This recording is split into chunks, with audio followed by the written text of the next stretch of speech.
ሰላም ውድ የቻናሌ ቤተሰቦች ኢኳል አካዳሚ የኦንላይን ትምህርት ቤት ነው።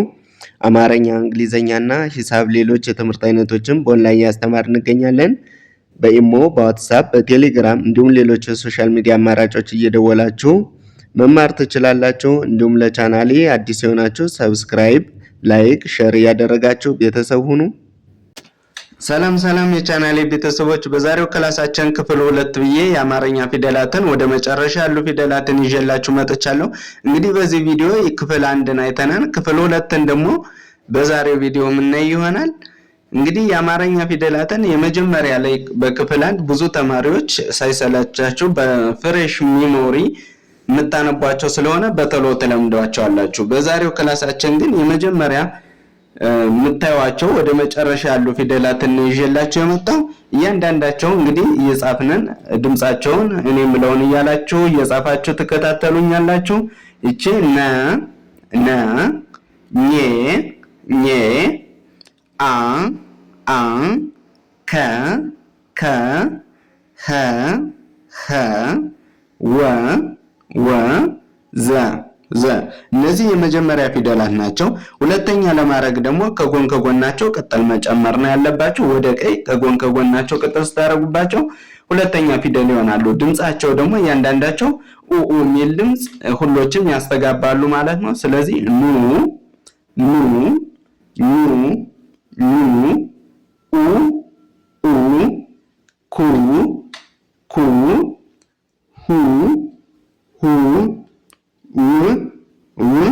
ዙ እነዚህ ሁለተኛ ላይ ያሉ ፊደላት ናቸው። ሶስተኛ ላይ ያሉ ፊደላትን ደግሞ ስናይ ከግራቸው ወደ ቀይ ሸፈፍ በማድረግ የመጀመሪያ ፊደላትና ሶስተኛ ላይ ያሉ ፊደላትን የመጀመሪያ ፊደልን ትጽፉና ከዛ ከግራቸው ላይ እግራቸውን ወደ ቀይ ሸፈፍ ስታደርጓቸው ሶስተኛ ፊደላት ይሆናሉ ማለት ነው። እያንዳንዳቸው የሚል ድምጽ ያስተጋባሉ። ስታነቧቸው ደግሞ ኒ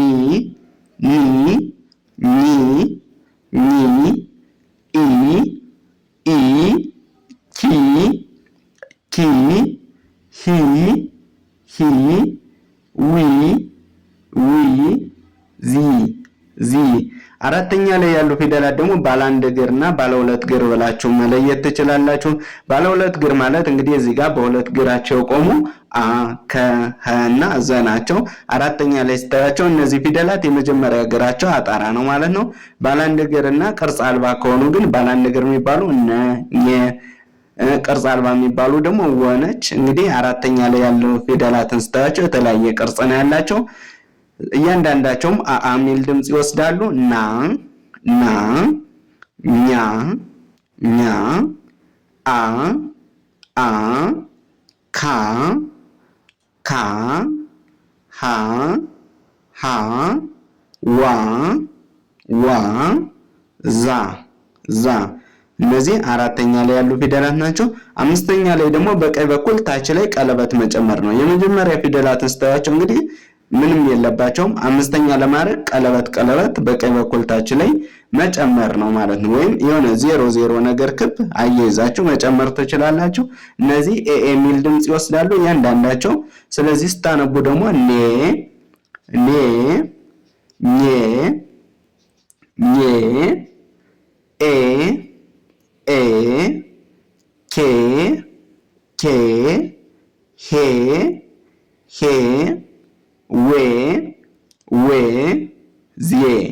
ዜ እነዚህ አምስተኛ ላይ ያሉ ፊደላት ናቸው።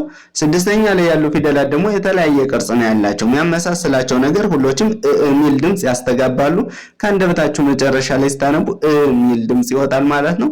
እያንዳንዳቸውን ስናነባቸው እቺ ኒ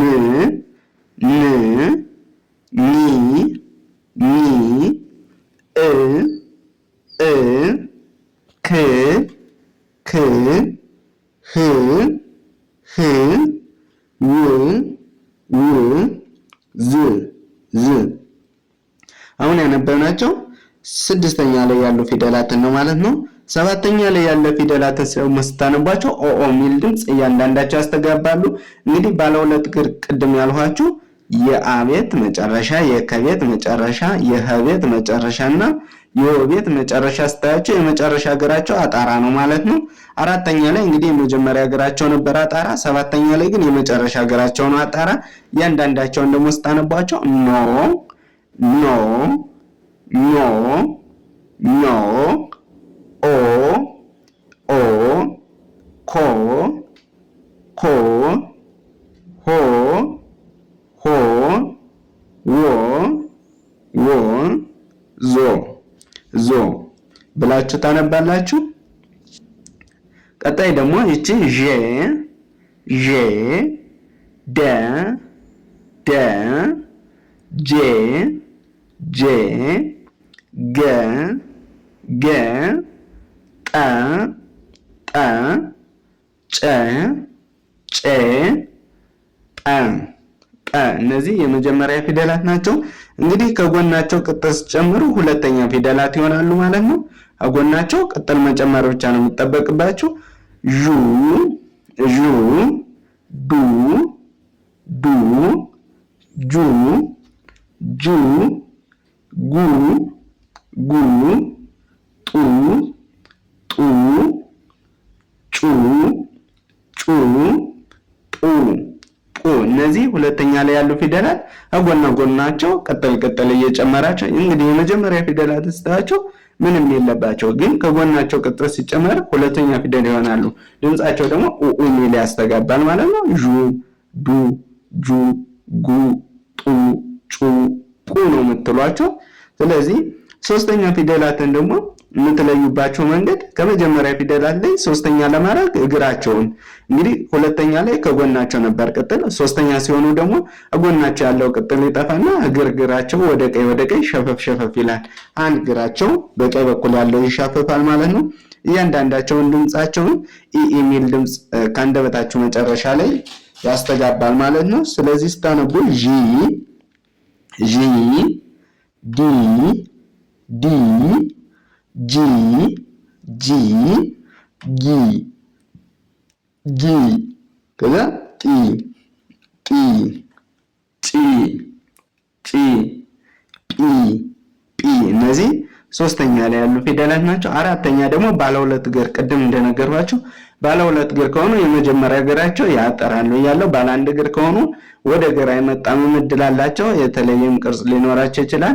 ባለ ሶስት እግር ከሆኑ በተመሳሳይ በመጀመሪያ ሁለቱ እግራቸው ያጠራል። ባለ ሁለት እግር ከሆኑ የመጀመሪያ እግራቸው ያጠራል ማለት ነው። ስለዚህ እያንዳንዳቸው አአ ሚል ድምጽ ያወጣሉ።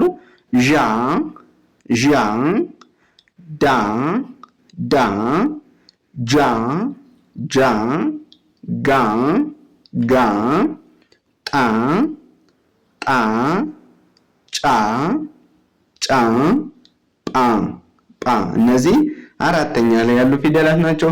አምስተኛ ሲሆኑ ደግሞ እንግዲህ ከመጀመሪያ ፊደል ላይ በቀኝ በኩል ታች ላይ ቀለበት መጨመር ነው። እንደምታዩቸው ጄ ዴ ጄ ጌ ጤ ጤ ጬ ጬ ጴ ጴ እነዚህ አምስተኛ ላይ ያሉ ፊደላት ባለቀለበቶች ናቸው ማለት ነው።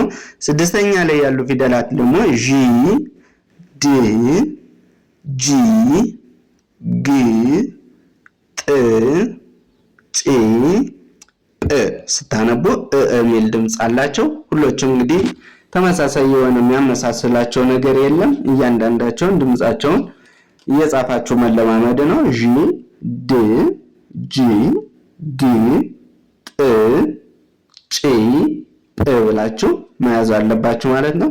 ሰባተኛ ላይ ደግሞ እንግዲህ የመጨረሻ ፊደላት ናቸው። እነዚህ የመጨረሻ ፊደላት ሆኑ ባለ ሁለት እግር ከሆኑ የመጨረሻ እግራቸው ያጠራል። እንግዲህ አራተኛ ላይ የመጀመሪያ እግራቸው ነበር ያጠራው። ሰባተኛ ሲሆኑ ደግሞ የመጨረሻ እግራቸው ያጠራል ማለት ነው። ባለ አንድ እግር ከሆኑ ግን የተለየ ቅርጽ ሊኖራቸው ይችላል። እንደምታዩቸው እንግዲህ እዚህ ላይ እግር አጣራ ናቸው። ዦ ዶ ጆ ጎ ጦ ጮ ጶ ዦ ዶ ጆ ጎ ጦ ጮ ጶ ብላችሁ ሰባተኛ ፊደላትን ማንበብ ትችላላችሁ። ከዛ በመቀጠል ደግሞ እቺ ጸ ፈ ጸ ፐ አን ሀ እነዚህ የመጀመሪያ ፊደላት ናቸው።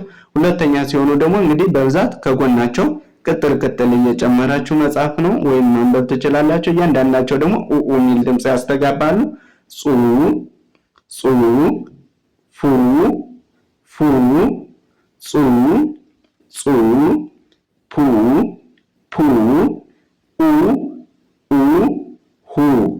ሁ እነዚህ እንግዲህ ይችም ጸ ነች፣ ይችም ጹ ነች።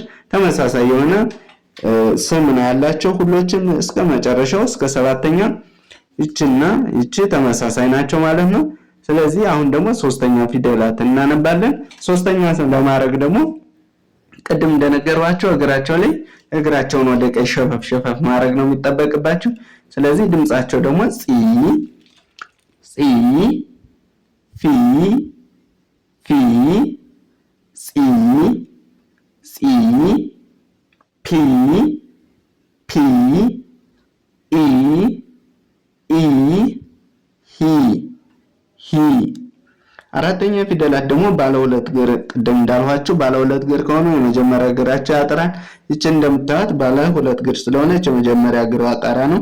ከዚህ ውስጥ ሌላ ባለ ሁለት እግር የሚባል ነገር ስለሌለ የሚያጠር ነገር አይኖርም ማለት ነው። ስለዚህ ድምጻቸውን እያነበቡ ተከተሉኝ። ይቺ ጻ ፋ ጻ ፓ አ ሀ። እሺ አምስተኛ ደግሞ ቀለበት አላቸው። እንደምታያቸው በቀኝ በኩልታቸው ላይ ቀለበት ያላቸው ፊደላት ናቸው። ጼ ፌ ጼ ፔ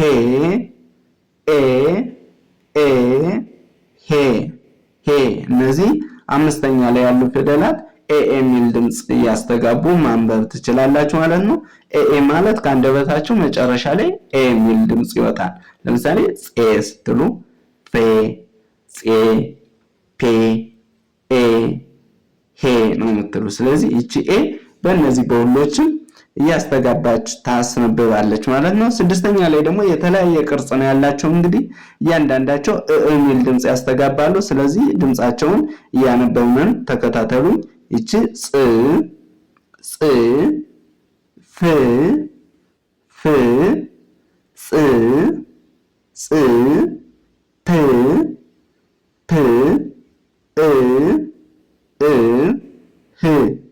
ህ እነዚህ ስድስተኛ ላይ ያሉ ፊደላት ናቸው። ሰባተኛ ላይ ያሉ ፊደላት ደግሞ እንግዲህ ባለ ሁለት እግር ከሆነ የመጨረሻ እግራቸው ያጠራል ብዬ ነበር። ከዚህ ጋር እንደምታዩት ይቺ ብቻ ናት ባለ ሁለት እግር፣ የመጨረሻ እግሯ ማጣራ ነው ማለት ነው። ስለዚህ ስታነቡ ደግሞ ጾ ብላችሁ ታነቧታላችሁ። ጾ ከዛ ፎ ጾ ፖ ከዛ ኦ ሆ ጾ ፎ